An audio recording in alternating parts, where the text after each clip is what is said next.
Yeah. What's the question? Yeah, Johnny's fighting this week. Hunter's Johnny fighting this. Yeah, Johnny's fighting this weekend. Yep. It's at 3 a.m. Yeah, I'm not watching that. Kid's a superstar, though. He's a superstar. Yeah, we're breaking down Johnny Walker versus Zhang Yang. We got a fight night on our hands in China, and it's going to be starting at 3 in China. It's starting at 3 a.m. I'm not fucking watching this, bro. I'm not watching these three fights. I'm not. I'm not watching the first three fights, so don't expect some breakdown from me on any of those three fights. I'm not doing tape study for them. I'm not looking at them. I'll give a prediction, but that does not count, okay? It does not count. If I miss them, that doesn't count. So we're going to be breaking it down. I'm going to keep it under 10 minutes. You guys know the drill. I talk fairly fast. So let's go ahead and jump right into it. First things first. Ugh. You guys know the order I like to do. Johnny Walker versus Yang Man Zhang Mang Mang Bang Zhang Mang. I'll tell you what, man. You know, I know everybody's all over Zhang. I mean, Johnny Walker's gonna get knocked out. In the first round. That's a cartoonish, highlight reel knockout for Johnny Walker. He's gonna be keep building up his highlight reel of cartoon KOs, and I'm all there for it. But I will say Zhang Yang is going to get humbled here soon. I think 9 out of 10 times Zhang wins this fight. I think the other one time, well, that one dream fight for Johnny Walker, he gets that big knockout. Because I think Zhang Yang's defense isn't all the way there, but he's got a block fucking head. So I think he does eat whatever Johnny Walker does. So I think Johnny does clip him in this fight. I think he makes him look a little human, but does end up getting the second round KO. It's going to be official prediction. Zhang Yang by second round KO. He's going to have a little bit more respect for a dangerous guy like Johnny Walker, actually going to be able to put some pressure and put some danger back at him. So, yeah, like I said, this fight is getting out of the first round, and we are going to get a Zhang Yang knockout, Johnny Walker. Next up, we got Brian T. City Ortega. I'm glad you asked, dude. Versus Aljamain Sterling. Obviously, Aljamain's got the wrestling, he's got the grappling, the wrestling, the grappling, he's got it all. So I definitely see Aljamain just taking this one, just controlling it, flicking the jab out there as he does so effectively. Everybody knows about that Aljamain jab. So I think he beats Brian Ortega. No doubt in my mind. I mean, I could definitely see some weird sub stuff happening, some funky shit, Aljamain Funk Master, but I don't see it, man. I think Aljamain just controls him due to decision. Pretty boring fight. I don't see anything crazy happening. I could see Aljamain kind of winning on the feet a little bit. Just low volume, boring fight. I don't know. I don't care, man. Aljamain should get this one done. He's too technically sound to be subbed by Brian Ortega, in my opinion. So I'm gonna go with Aljo. I think it's pretty safe. This fight right here, Sergey Pavlovich versus Waldo Cortez Acosta, will be a snoozer. I will just let you know that right now. Because here's the thing: I want to pick Sergey Pavlovich. I really do. But here's the thing: when you have a guy in Sergey Pavlovich who's running through the UFC, he's running through the regional scene. I mean, other than that Alistair Overeem, knockout loss, but other than that, he's running through shit. He's built his confidence back up. He's the man. He's killing everybody. He goes out there and he gets fucking destroyed by Tom Aspinall in one round. And then he comes out and he looks timid in his next fight against Volkov. Doesn't want to close the distance. Doesn't want to come forward. That's because he got knocked out, okay? There's a reason why the guy looks like that. And then you see in the next fight, Rosenstrike. He goes in there and wrestles. Sergey Pavlovich wrestles. I don't like the mentality, okay? Bro, you got knocked out. It's okay. Nobody's judging you. It's all right, man. We still know you're a badass dude. Go out there and fucking put your fucking shield out there. Die on your shield, man. It is what it is. If it happens, it happens. And I think you need to do that against Waldo Cortez Acosta, who is getting pieced up a little bit by Sergey Spivak, but I don't think that's going to be the case. I think Sergey might come out there and try to have that mentality, but Waldo's got a chin on him, and I think he'll survive that early onslaught.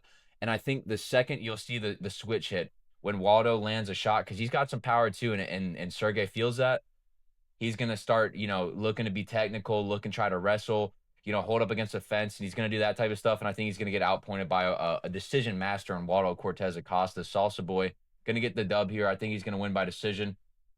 Definitely a close fight, but I really just, I can't see, I don't like Sergey's mindset. So I just have to pick Waldo Cortez Acosta, who I think is actually pretty decent at winning a decision and doing just enough to get the job done. He's got some power, great chin on him. I think it's kind of a bad matchup for Sergey, especially coming off of, just looking timid. So I don't know. I'm picking Waldo.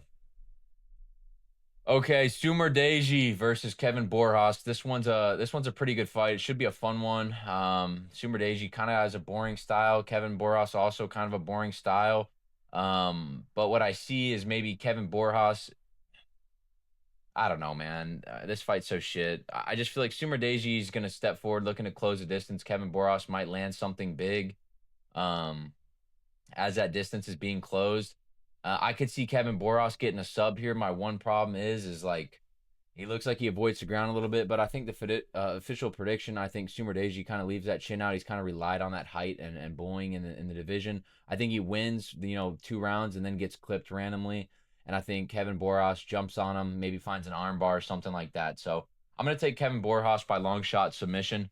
Um, I wouldn't be betting on this fight. If you're a responsible gambler, I wouldn't be betting on this fight. So I'm going to take Kevin Boros by sub, though. Next up, Kiefer Crosby. Okay, I really want to pick Kiefer Crosby here, guys. I'm not going off the fucking, off the deep end. I know what you're thinking. Kiefer Crosby, man, he's actually pretty sharp. And this is the same shit I saw last week with fucking Talibi or whatever the kid's name who got humbled, got beat the fuck up first fight of the night or whatever, last week's card.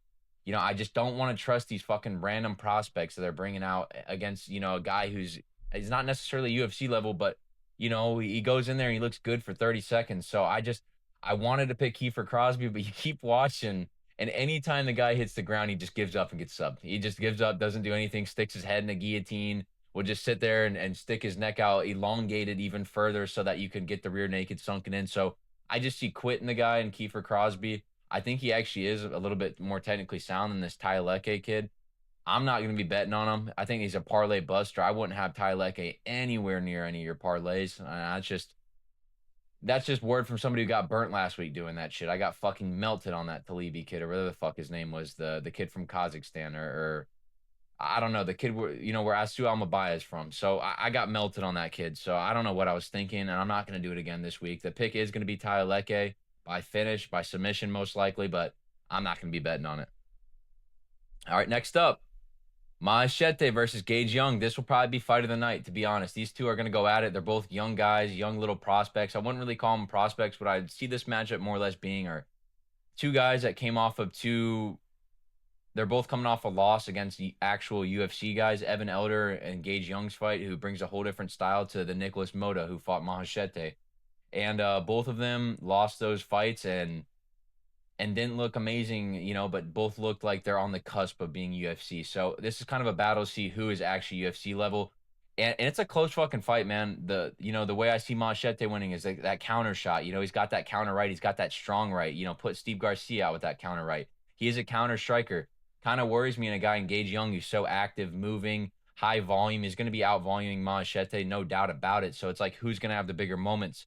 I could see Machete landing a big shot, but at the same time, Gage Young strikes me as a guy who's got a fucking blockhead, redneck chin. So I don't know if he's going out to something like that. So I wanted to pick Machete just based off of I think his style actually does well into Gage Young, but I don't think his shots that he is going to be landing are going to be significant enough. And I think Gage Young is good enough to put high volume on and still have some big moments. So the official prediction is going to be Gage Young. Just plain and simple, man. I got to. It's a close fight, though. Both guys going to be bloodied up. It's going to be a fucking war. It's going to be a good one. This one's a tricky one. It is. Just like the last one's a tricky one. This one's also a tricky one because why are these switched? Loner Kavanaugh should be on the other side. But anyways, Charles Johnson versus Loner Kavanaugh. The thing is, a lot of people are pointing out the Joshua Van fight, and then you see a guy who's undefeated. I mean, everything's pointing me to pick Charles Johnson to, get another fraud check. And I really want to do it, and I think I might. But here's the thing, Loner Kavanaugh's a different type of striker than Joshua Van, where, Joshua Van's slower build, not as high twitch muscle. Loner's a very, fast, twitchy guy. I could see him having success in the striking. I think he can probably out-grapple Charles Johnson. Maybe he can out-grapple him. I don't know. I think this fight's really fucking close. Another fight I just wouldn't want to bet on. The official prediction is going to be, God, I can't chase so many dogs this card. I really want to pick Charles Johnson.